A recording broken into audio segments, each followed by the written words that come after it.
Hello, I'm going to default to my dot cam here for this video. I tried the fancy glass light board for about 2 hours, and basically what happened is I have a lovely video where I'm about yay big, and this is all black and you can't see me do anything. So I will try again on Friday to get the fancy type of video, but in the meantime, I made the video like 3-4 times failure, and so we're just going to go back to paper and pencil until I can figure out that text. So anyway, all right. So this is my ideas for solving equations in general. Okay. So in general, as humans, we know how to solve equations 2 ways. And I've been digging in the dirt, so I probably shouldn't do that.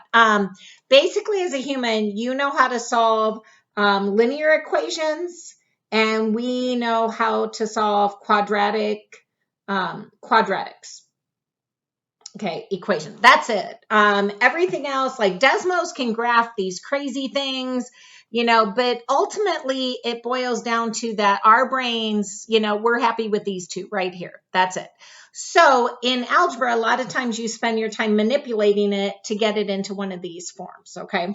Now, how do we manipulate? Well, the words I want you to remember are inverse and isolate, and we kind of go back and forth between the two, but that's how you solve equations. Okay, so sometimes, in high school, you might have said, oh, well, these we solve this way, this way, this way. Oh, there's 20 different types of equations. This is different than this, which is different than this, which is different than this. And oh my gosh, that's definitely different than these two. But the reality is, it's really this. You're trying to isolate and do the inverse so that eventually it ends up being linear or quadratic.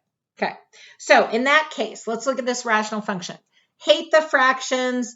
Again, an equation is like a teeter-totter. So, if you have 2 plus 3 over here and it equals 5, it's balanced. If you want to double this and make it a 4, double that, make it a 6, double that, make it a 10, guess what? It is still balanced. So that's kind of the idea we're going to use here. So I'm going to multiply by the common denominator, which is this factor with this one. You can see they're both there. So I'm going to multiply by x minus 2, x minus 1, x minus 2, x minus 1, x minus 2, x minus 1.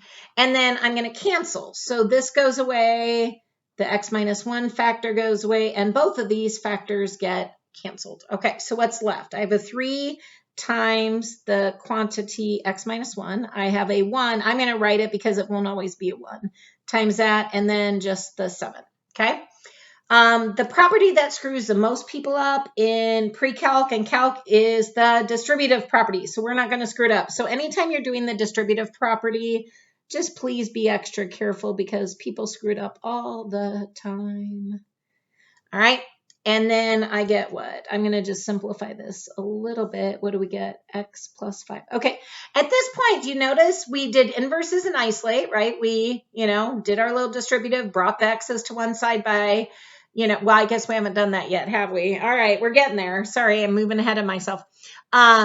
Do you see how this is actually linear at this point? Like it was a rational function to begin with, but now for us to solve it, our brain needs kind of one of these two, linear or quadratic. Now I'm going to isolate an inverse. So I'm going to bring that x over because, again, we're using inverses here. And what do I get? I'm going to come up over here. I get, what is that? 2x minus 3 equals 5. And again, to get rid of minusing or subtracting 3, we're going to add 3. So that would be, again, an inverse. To get rid of multiplying, we're going to divide, which, again, is an inverse. And again, our whole goal is to isolate. So we want to isolate the function. So here we're isolating the 2x part, then just the x. Linear function here. All right, but our original problem really wasn't linear, right? It's a rational function. So let's sub it back in.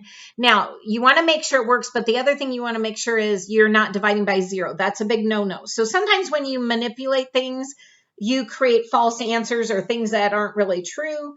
But notice if I shove 4 in here, I'm not dividing by 0. And if I substitute it into the original, it's going to work. Okay. All right. So now let's look at the next one here. Okay. So this one definitely already looks quadratic. Okay. So how do I solve a quadratic? So I'm going to bring it all over here. Again, I'm going to isolate an inverse to get my function.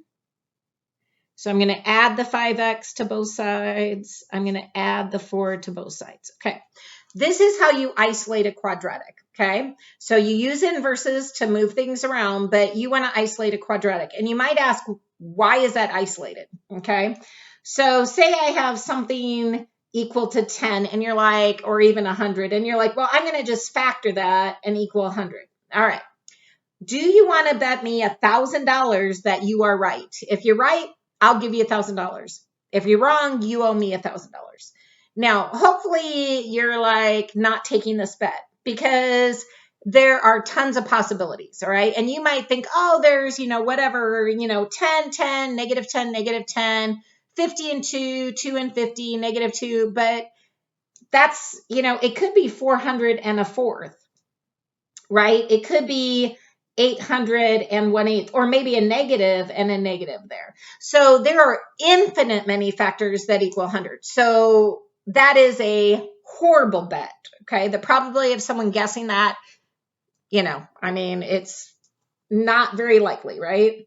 Now, but what if I factor and I said equals 0?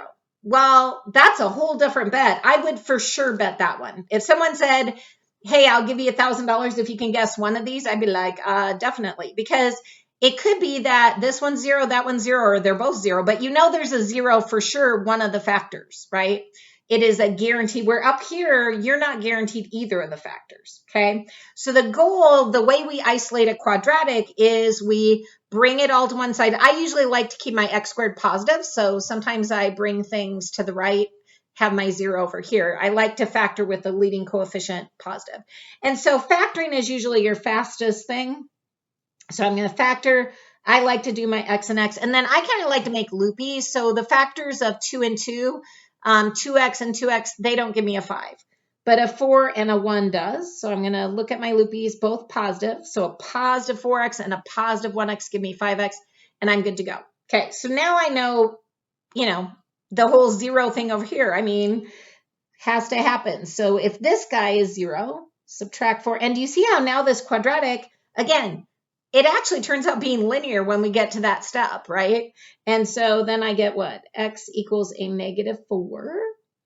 And then if I set the other one, x plus 1 equals 0, negative. And again, notice how I'm doing inverses, and I want to isolate my function. Now, these are my two answers. Again, always a good idea to check. A negative 4 times a negative 4 is a positive 16.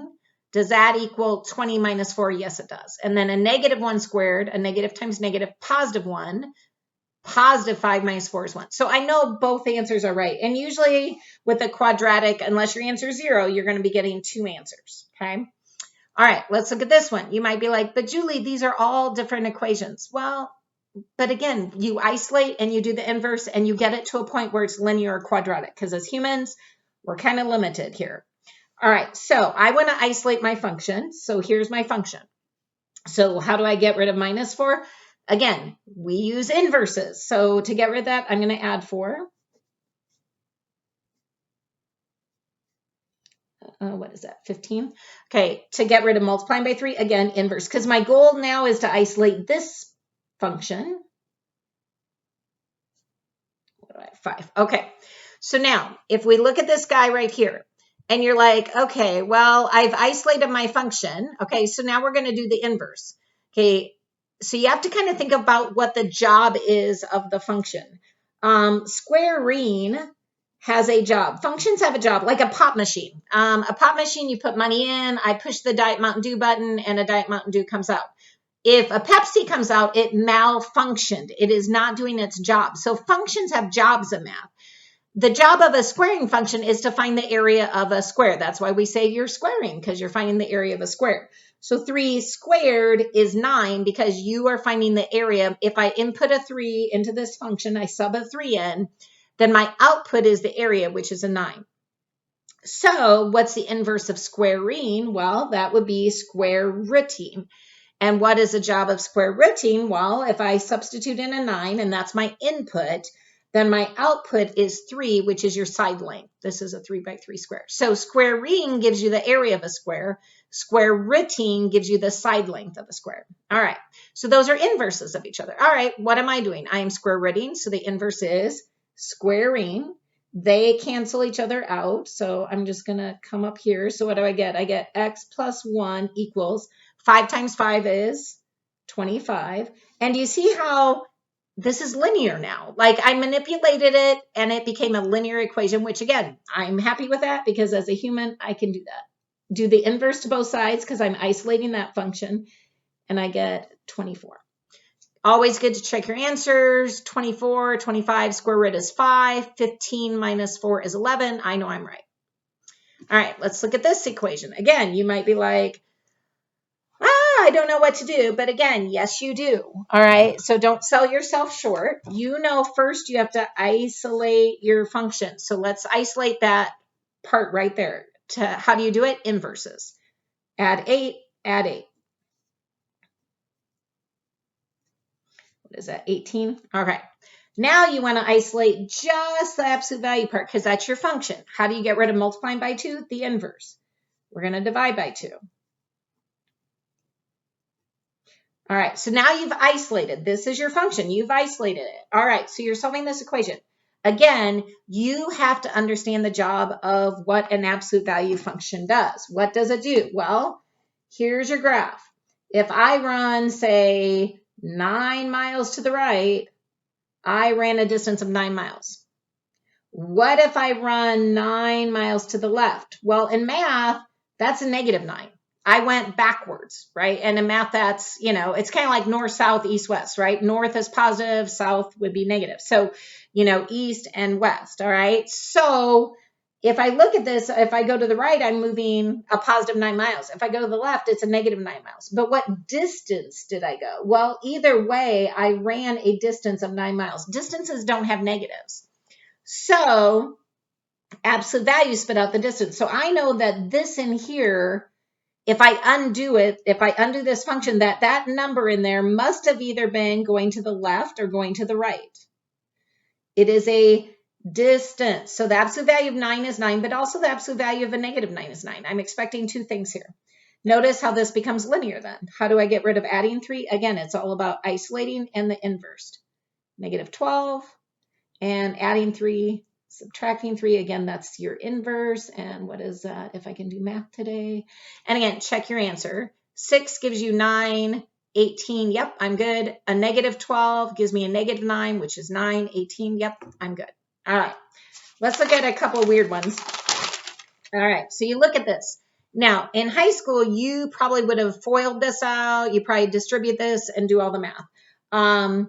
You better not get a binomial for this. X plus 2 and x plus 2 gives you 4 parts because you're finding the area of a square. So you get x squared, positive 2x, and positive 4. That is a trinomial. You're going to get x squared plus 4x plus 4. That is not a binomial. So don't, again, screw up the distributive property. The only time you can get a binomial is when you have a positive and negative with the exact opposites here, because then when you make the box or you do FOIL, you get x plus 3, x minus 3, you get x squared, positive 3x, negative 3x, negative 9. See how these guys cancel? And then you get a binomial, but that's the only time. So you can never square something in algebra, okay, like a binomial, and end up with another binomial, okay? You're going to end up with a trinomial. But you could get a binomial if you have x plus 3, x minus 3, or x plus 5, x minus 5. But that's it. Now, I'm not going to do that because hopefully you know how to do that. What I'm going to do is say, you know what? If I let u equal x plus 2, this kind of looks like an easy quadratic because it becomes u squared, because this is my u, plus 11u equals 12. And this actually looks like an easy quadratic, not this ugly one. I'm going to isolate, and the way you isolate a quadratic is bring over, set equals 0. I'm going to try factoring. You can do the quadratic formula if you want, but it's a lot of work. U and U. Now, if I do 3 and 4, that adds up to 7 or subtracts to 1. I don't want to do that. So when I do my little loopies, I'm like, okay, this is 12. This is 1. Let's see. If the 12 is positive, I get that. And if this is negative. So I'm going to make this guy positive, this guy negative. See how I have my bet, right? These two things equaling 0. So u plus 12 equals 0. U is a negative 12. And then I'm going to come over here, u minus 1 equals 0, do the inverse, add 1 to both sides, u is 1. All right. Now, why do we use a u and not an x? Because you don't want to think you're done. You have more work to do. A u is never what we're solving for. We're not doing that. So go back to the beginning. What is your u? Oh, it's x plus 2. So at the end, we're going to sub back in what it is, do the inverse again, get an answer. Same thing over here. We're going to sub back in. What did we decide u was going to equal? Do the inverse. Oopsie, minus 2 helps if you write it wrong or correctly, sorry. And you get that. And if you sub both answers in, they will work, okay? This is called a U sub, and we do it a lot in calc. So in pre-calc, you know, we kind of need to practice it. But again, you're taking something ugly and you're making it kind of look kind of nice. All right, here's a perfect example. As a human, I could solve this by isolating and doing the inverse. So I can just show you what that looks like. Let's see, I'm going to leave my function and bring those over as opposites, right? Do the inverse to bring it over here. Do the inverse to bring it over here. Isolate your function. So I could divide both sides by 2. And then to get rid of square rooting, I could square both sides. But again, that's kind of ugly, okay? That's kind of an ugly process. It works, but I want to show you another option. So another option is to look at this and be like, well, it kind of looks quadratic in a weird, bizarre way. So I'm going to let my u be the square root of x, okay? So I'm going to have this guy be my u. So if you take the square root of x times the square root of x, you get the square root of x squared, which is actually x. So what that means is this guy is going to be my u squared. And notice it's super nice because my bet is already set to 0, so I'm good. So I'm going to try factoring. Again, you can do the quadratic formula if factoring doesn't work. 3 is prime, so that makes it nice. Let's see. I want a positive 3u and a negative 1u to get that. So that means my 3 is the positive one, my u is negative. And you can check if you want to FOIL it out or do the box. U squared, 3u, that works, negative 3. I'm great. So now set each piece equals 0 because we have our bet, right? So we know that's going to happen. Do the inverse again and notice how these are linear because as humans, we like linear and quadratics. There we go. But u is not really what you're solving for. You have more work, okay? So we're not done. So what is u? Well, if you go back up here, we said u was the square root of x. All right. So the square root of x equals a negative 3. Square root of x equals 1. Okay. This is problematic because square root gives you the side length and that can't be negative. But pretend you don't notice that and you square both sides and you're like, okay, x is a negative times negative is a positive 9. And then square both sides to get rid of square rooting, you square. Those are inverses. You get x equals 1. Now, again, remember when you manipulate things, you could create false solutions or extraneous solutions. I'm going to shove 9 in. 9 plus 2 times square root of that is 3. So 9 plus 6 minus 3 does not equal 0. This answer is an extra solution that we created just by squaring both sides and manipulating the problem, okay? And if you caught it there, you would have known that. All right, let's try 1. Go to the original. 1 plus 2 times the square root of 1 is 1. So 1 plus 2 is 3, minus 3 is 0. Actually, this is your only correct answer. All right. Hopefully that helps you as far in general how I want you to think about equations. Isolate and inverse, isolate and inverse, isolate and inverse, just back and forth. And then eventually you should get it into a linear form or quadratic form. And if you need to use a quadratic formula, you need a quick reminder. Some teachers sing this. I will sing, but I'm bad at singing. But it's opposite of b plus or minus the square root of b squared minus 4ac all over 2a. And if you use that, that's the quadratic formula if you're not good at factoring, but it's kind of slow.